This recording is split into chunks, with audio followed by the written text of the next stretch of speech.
Hello, welcome back to my YouTube channel Educare hub. आज start करते हैं simple present tense. जो पहली कक्षा में हमने बताया था आप लोगों को, एक चार्ट सा बनाया था जिसमें हमने उसकी हेल्पिंग वर्ब्स और फॉर्म ऑफ वर्ब्स के बारे में आप लोगों को इन्फॉर्मेशन दी थी। आज हम उसी को आगे बढ़ाएंगे। अब जितने भी 12 टेंस होते हैं, कोशिश करेंगे 7-7 10-10 मिनट के वीडियो बनाकर एक एक टेंस को एक वीडियो में इलेबरेट करके हम आपको बताएं, ताकि आपको सुविधा हो पढ़ने में। ठीक है, आज हम पढ़ेंगे सिंपल प्रेजेंट टेंस। ठीक है, सिंपल प्रेजेंट टेंस के बारे में जानते हैं। देखो, जैसे हम बचपन में पढ़ते हैं कि सिंपल प्रेजेंट टेंस ऐसा टेंस होता है जिसमें ता है, ती है, ते है ऐसे शब्द आते हैं। ठीक है, लेकिन हम ऐसा कोशिश करेंगे कि टेंस को हम, जैसे पहले वीडियो में बताए थे, कि टेंस को हम उसकी हेल्पिंग वर्ब से पकड़ने की कोशिश करेंगे और फॉर्म ऑफ वर्ब से पकड़ने की कोशिश करेंगे। ठीक है, तो इसमें इसकी हेल्पिंग वर्ब क्या होती है फिर? इसकी हेल्पिंग वर्ब, जो चार्ट याद कर लिया होगा उसको याद होगा। हेल्पिंग वर्ब होती है डू और डच। डू होती है और डच होती है। ठीक है, चलिए जी। ठीक है, डू कहाँ पे यूज होता है? डू प्लूरल प्रोनाउंस के साथ यूज होता है या प्लूरल नाउंस के साथ यूज होता है? ठीक है, किसके साथ? प्लूरल के साथ आएगा। प्लूरल के साथ आएगा। और डच सिंगुलर के साथ आएगा। किसके साथ आएगा? सिंगुलर के साथ में आएगा। ठीक है, प्लूरल कौन होता है? प्लूरल प्लूरल जैसे होता है यू, वी, दे और आई। आई थोड़ा एक्सेप्शनल केस होता है। कहीं कहीं ये प्लूरल जैसा कंसीडर किया जाता है और कहीं कहीं सिंगुलर जैसा कंसीडर भी किया जाता है। तो हम आपको बता देंगे कहाँ पे सिंगुलर जैसा बिहेव करेगा और कहाँ पे प्लूरल जैसा बिहेव करेगा। ठीक है, तो आई। ठीक है, और या फिर जो कोई प्लूरल हो जैसे चिल्ड्रन। ठीक है, या कोई प्लूरल नाउन हो। ठीक है, या भी कोई प्लूरल नाउन लाइक चिल्ड्रन। ठीक है, इन सब के साथ क्या आएगा? यू के साथ, वी के साथ, दे के साथ, आई के साथ, या फिर कोई प्लूरल नाउन होगा तो उसके साथ हम डू हेल्पिंग वर्ब का इस्तेमाल करेंगे। सिंपल। ठीक है, बहुत ही आसान है, आराम से समझेंगे। डच सिंगुलर के साथ आता है। सिंगुलर कौन होता है? जैसे ही, शी, इट और नेम के साथ में, या किसी का नाम हो या कोई सिंगुलर नाउन हो, इनके साथ हम singular helping helping verb do का इसके साथ इस्तेमाल करेंगे और डच का इनके साथ इस्तेमाल करेंगे। ठीक है, सिंगुलर प्लूरल तो हम समझ जाते हैं आसानी से क्या होता है। लेकिन देखो, अगर 12 टेंस की बात करें तो इनमें सिर्फ 2 टेंस ऐसे हैं जिनको हमको बहुत ध्यान से समझना होता है। और कोइंसिडेंसली ये पहला टेंस वही है उन 2 में से, कि सिंपल प्रेजेंट को हमको बहुत ध्यान से समझना होता है, क्योंकि इसके रूल थोड़े अलग से चलते हैं और बाकी, और सिंपल पास्ट के और बाकी 10 सेम के सेम होते हैं। उनमें ज्यादा हमको ना जानने की जरूरत होती है। कुछ बेसिक्स चीजें होती हैं जो हम एक बार पढ़ लेंगे तो रिलेट कर पाएंगे, एक की पढ़ेंगे तो दूसरे में, दूसरे की तीसरे में, ऐसे रिलेट हो जाएंगे। लेकिन इसको हमको बहुत ध्यान से और समझदारी से ही पढ़ना पड़ेगा। ठीक है, चलिए, इतनी बात तो हमको समझ आती है। और फॉर्म ऑफ वर्ब, वर्ब की फर्स्ट फॉर्म यूज करते हैं। First form of the verb use करते हैं। ठीक है, ठीक है, चलिए भाई। ठीक है, ये हेल्पिंग वर्ब हो गई और ये मेन वर्ब हो गई। मेन वर्ब की फर्स्ट फॉर्म का यूज करेंगे। ठीक है, लेकिन क्या सिर्फ इतनी इंफॉर्मेशन होती है? नहीं, इसके बारे में थोड़ी हमको एडिशनल इंफॉर्मेशन जाननी होती है। वो हम बता देते हैं आपको। ठीक है, जैसे यहाँ पे हम बता रहे हैं, हमको पता है कि, इरेज करके बता देता है। कोई भी टेंस होते हैं उसमें टाइप ऑफ सेंटेंसेस होते हैं, तो मेनली हम 3 टाइप के सेंटेंसेस को पढ़ते हैं। ठीक है, अफर्मेटिव, जिनको हम असर्टिव भी कहते हैं, निगेटिव और इंट्रोगेटिव, और चौथा इंट्रोगेटिव निगेटिव भी होता है। ठीक है, तो हम टाइप ऑफ सेंटेंसेस जानेंगे। पहला हम पढ़ेंगे अफर्मेटिव। पहला पढ़ेंगे अफर्मेटिव। अफर्मेटिव को असर्टिव भी कहते हैं। अफर्मेटिव को असर्टिव भी कहते हैं। ठीक है, असर्टिव में क्या होता है? सिंपल स्टेटमेंट लिखा होता है, ना ही तो इसमें कोई प्रश्न पूछा जाता है और ना ही नहीं शब्द नॉट का इस्तेमाल करा जाता है। ठीक है, तो अफर्मेटिव सेंटेंसेस, अगर सेंटेंस अफर्मेटिव है इन सिंपल प्रेजेंट टेंस, ध्यान रखने योग्य बात, तो इसमें हम क्या करेंगे क्या नहीं करेंगे? देखो, पहली बात तो अफर्मेटिव होगा तो हेल्पिंग वर्ब, बोले तो डू डच का इस्तेमाल नहीं करेंगे। ठीक है, अगर सेंटेंस अफर्मेटिव है सिंपल प्रेजेंट टेंस में, तो हेल्पिंग वर्ब का इस्तेमाल नहीं करेंगे। अगर सब्जेक्ट सिंगुलर है, सिंगुलर सब्जेक्ट है, अगर सब्जेक्ट सिंगुलर है, अगर सब्जेक्ट सिंगुलर है, तो मेन वर्ब में मेन वर्ब में सॉरी मेन वर्ब में एस या एस जोड़ देंगे, जो उसमें सही बैठेगी स्पेलिंग में। ठीक है, एस और एस का इस्तेमाल करेंगे, डू डस का इस्तेमाल माने हेल्पिंग वर्ब का इस्तेमाल नहीं करेंगे। सबसे इंपॉर्टेंट बात हमको यही याद रखनी है। ठीक है, जैसे हम बोले मीना गो टू मार्केट, ठीक है।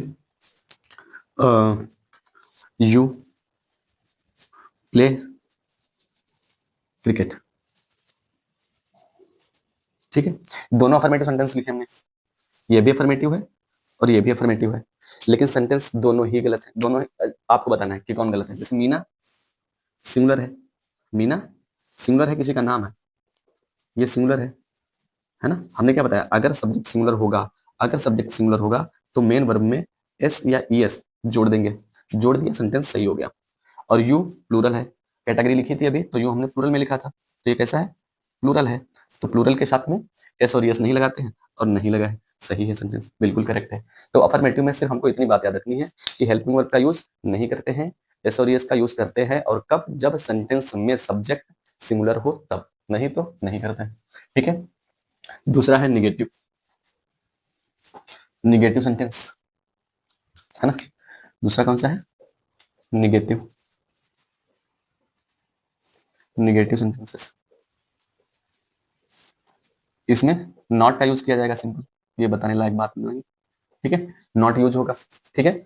इसमें क्या करेंगे, इसमें आपकी बात हेल्पिंग वर्ब का यूज करेंगे, हेल्पिंग वर्ब माने डू डस का यूज करेंगे, डू डस यूज करेंगे, और एस और यस किसमें, मेन वर्ब में, है ना, मेन वर्ब में एस और यस का यूज नहीं करेंगे, ठीक है। सेंटेंस लिख देते हैं, उन्हीं दोनों को निगेटिव करना है। जैसे पहला क्या लिखा था, मीना गो टू मार्केट, सही से रेस करते हैं, मीना गो टू मार्केट, तो इसका हो जाएगा मीना, मीना सिंगुलर है तो डू आएगा या डज आएगा, डज आएगा सर, डज नॉट, है ना, डज नॉट, चाहे तो ऐसे लिख दें, चाहे तो हम डज नॉट को ऐसे भी लिख सकते हैं, डजंट भी, है ना, Meena does not go to. अब एस और एस लगाने की कोई जरूरत नहीं है, क्योंकि एस और एस निगेटिव में नहीं लगेगा, या ऐसे कह लें कि एस और एस का सिर्फ अफर्मेटिव सेंटेंसेस में इस्तेमाल करते हैं अगर सब्जेक्ट सिमिलर होता है तो, ठीक है। Meena does not go to school, school या मार्केट जो भी, ठीक है, सही है। अगला यू, अब यू प्लूरल है तो डू आ जाएगा, यू डू नॉट, या इसको डोंट भी लिख सकते हैं, है ना, यू डोंट प्ले, अब एस और एस नहीं लगाना है, क्रिकेट, क्रिकेट, है ना। एस और एस का कॉन्सेप्ट हमको सिर्फ एक ही में याद रखना है, अगर सब्जेक्ट सिमिलर होगा तो, अगर सब्जेक्ट सिमिलर होगा तो, अगर सब्जेक्ट सिमिलर होगा तो इन अफर्मेटिव सेंटेंसेस, ठीक है। ये बड़ा गलत होता है, ये सीधे ही प्रश्न आ जाता है ना। चलिए अगला है इंट्रोगेटिव सेंटेंस, अगला है इंट्रोगेटिव सेंटेंस। देखो हम किसी दिन बताएंगे आपको कि इंट्रोगेटिव सेंटेंस भी दो टाइप के होते हैं, है ना। एक इंट्रोगेटिव सेंटेंस होता है जो डब्ल्यूएच वर्ड से शुरू होता है, और दूसरा इंट्रोगेटिव सेंटेंस ऐसा होता है जो हेल्पिंग वर्ब से शुरू होता है। जैसे हम बताएं कि आर यू हंग्री, ये हेल्पिंग वर्ब से शुरू हो गया, इंट्रोगेटिव सेंटेंस है। इसको बोलेंगे यस नो टाइप, जिसका हम जवाब यस नो टाइप में दे पाए, है ना। जैसे हम, क्या आपको भूख लगी है, लगी है तो हाँ, नहीं तो नहीं, तो यस नो टाइप हो गया जो हेल्पिंग वर्ब से स्टार्ट हुआ। और दूसरा डब्ल्यू एच टाइप, जैसे व्हाट इज योर नेम, अब इसका नाम आप, सॉरी इसका जवाब आप हाँ और ना में नहीं दे सकते, इसके लिए जवाब देने के लिए आपको अपना नाम बताना पड़ेगा, तो ये डब्ल्यू एच वर्ड टाइप हो गया इंट्रोगेटिव सेंटेंस, ठीक। ये हम किसी दिन लिख के इलिब्रेट करके आराम से बता देंगे, ठीक है। तीसरा खैर होता है इंट्रोगेटिव सेंटेंस, ठीक है, इंट्रोगेटिव, ठीक है। इंट्रोगेटिव सेंटेंस में क्या होता है, सिंपल आस्क क्वेश्चन, प्रश्न पूछा जाएगा भाई, ठीक है, क्वेश्चन पूछ लिया जाएगा। और क्वेश्चन मैंने बताया दो तरीके के होते हैं, डब्ल्यू एस से पूछ लिया जाए या फिर हेल्पिंग लगा के पूछ दिया जाए, यस नो टाइप या डब्ल्यू एस वर्ड, ठीक है। इसमें क्या करते हैं, start with helping word.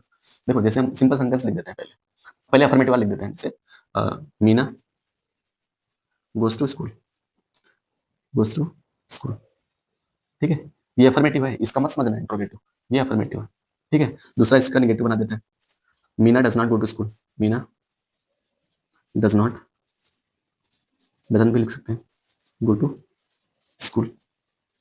I hope आप बात समझ पाए होंगे, यहाँ पे गोस क्यों और यहाँ पे गो क्यों, क्योंकि ये अफर्मेटिव सेंटेंस है तो एस और एस लगेगा, यहाँ पे निगेटिव है तो एस और एस नहीं लगाएंगे, ठीक है। अब सिंपल इसका इंट्रोगेटिव बनाएंगे। इंट्रोगेटिव बनाने के लिए क्या होता है, देखो अफर्मेटिव का इंट्रोगेटिव बनाएंगे तो इंट्रोगेटिव बनेगा, ठीक है। अगर निगेटिव का इंट्रोगेटिव कन्वर्ट करने की कोशिश करेंगे तो इंट्रोगेटिव निगेटिव बन जाएगा, लेकिन हम अभी फिलहाल ध्यान दे रहे हैं इंट्रोगेटिव बनाने पे, तो हमको कुछ नहीं करना है, जो इसकी हेल्पिंग वर्ब होती है उससे हम स्टार्ट कर लेते हैं, ठीक है। यस नो टाइप बनाना चाहेंगे तो देखो अब यहाँ पे दिख नहीं रही हेल्पिंग वर्ब, लेकिन एस और एस लगा है, इसके जरिए हम ये पता लगा सकते हैं कि ये सेंटेंस सिंपल प्रेजेंट का है, और सिंपल प्रेजेंट में हेल्पिंग वर्ब डू और डज होती है, तो मीना के हिसाब से यहाँ पे क्या आना चाहिए, सिंगलर वाला आना चाहिए, और सिंगलर के लिए क्या होता है, डज होता है, तो क्या हो जाएगा, डज, डज। अब सब्जेक्ट लिख देंगे मीना, डज मीना, ठीक है। अब गोस तो सिर्फ अफर्मेटिव सेंटेंस में लगता है अगर सब्जेक्ट सिंगलर होता है, गो टू स्कूल, ठीक है। और बाद में क्वेश्चन मार्क लगाया जाता है, ठीक है। अगर इसका इंट्रोगेटिव बनाना चाहे तो Meena does not go to school का क्या बन जाएगा, does Meena, does Meena not go to school, ठीक है। ये इंट्रोगेटिव की कहानी होती है। अच्छा ये मत याद रखना आपकी subject plus helping verb plus main verb plus object देनी थी सी, ये रूल नहीं। अगर आपको याद रखना है तो हर एक सेंटेंस का एक एग्जांपल याद रख सकते हो, है ना, बहुत साधारण सा कोई एग्जांपल याद रख सकते हो, और हो सके तो नहीं हो सकता है तो कोई बात नहीं, हमको रूल रटना नहीं है, सिर्फ समझना है कि कहाँ पे कौन चीज एडजस्ट होती है। और इतना हम पढ़ते बोलते आ रहे हैं तो थोड़ा बहुत नॉलेज हमको है भी, है ना, हम बिल्कुल नीचे से नहीं सिखा रहे, आपको हम मान के चल रहे हैं कुछ बेसिक जानकारी कम से कम हिंदी की, या हिंदी को इंग्लिश में कन्वर्ट करना थोड़ा थोड़ा आता है ना। तो बस आपको एडजस्ट करना दिखा रहे हैं बस कि सेंटेंस में कौन सी चीज कहाँ पे एडजस्ट होती है, आपको नहीं पता चलता कहाँ पे डू आता है, कहाँ पे डज आता है, कहाँ पे एस और यस लग जाता है, उसके लिए है, ठीक है। अब इतना दो, बाकी सेंटेंस क्या होते हैं यहीं पे खत्म हो जाते हैं, ठीक है। इसमें थोड़ी एडिशनल इन्फॉर्मेशन ये होती है कि इसमें कुछ हैबिचुअल सेंटेंस होते हैं, कुछ हैबिचुअल सेंटेंस होते हैं, है ना, और कुछ यूनिवर्सल ट्रूथ होते हैं, तो वो भी हमेशा सिंपल प्रेजेंट में ही बनाए जाते हैं, ठीक है। सिंपल प्रेजेंट में कौन कौन बनता है, तो बोलेंगे हैबिचुअल, हैबिचुअल हो, यूनिवर्सल ट्रूथ हो, ये भी किसमें बनेंगे, ये भी सिंपल प्रेजेंट टेंस में ही बनेंगे, ठीक है। सेंटेंस लिख देते हैं, पहला हैबिचुअल का कोई लिख देते हैं, जैसे कुत्ते अजनबियों पर भौंकते हैं, बिल्कुल कुत्तों की आदत होती है, कोई अनजान इंसान देखते हैं तो भौंकने लगते हैं, तो क्या बोलेंगे, द डॉग्स बार्क, बार्क होगा या बार्क्स होगा, बार्क्स, क्योंकि सिंपल प्रेजेंट में, और है ना, बार्क्स ऑन स्ट्रेंजर, सही। दूसरा यूनिवर्सल ट्रूथ लिख दे, जैसे सूरज के चारों तरफ पृथ्वी चक्कर काटती है, या सूरज पूरब में निकलता है, आसान लिख देते हैं, the sun rises in the east, ये पेन नहीं चल रहा भाई, the sun rises in the east, ठीक है।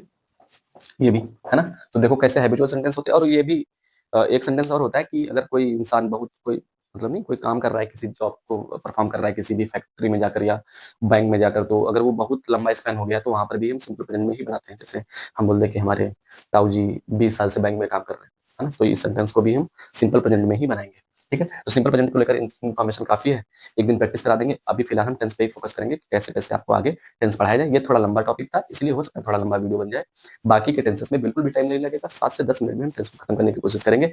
आई होप आप लोगों को ये वीडियो पसंद आया होगा, अगर पसंद आया है तो हमारे वीडियो को लाइक करें, चैनल को सब्सक्राइब करें, अगर आपको कोई सजेशन देना है तो कमेंट बॉक्स में जरूर टाइप करें। थैंक यू वेरी मच, मिलते हैं नेक्स्ट वीडियो में, बाय।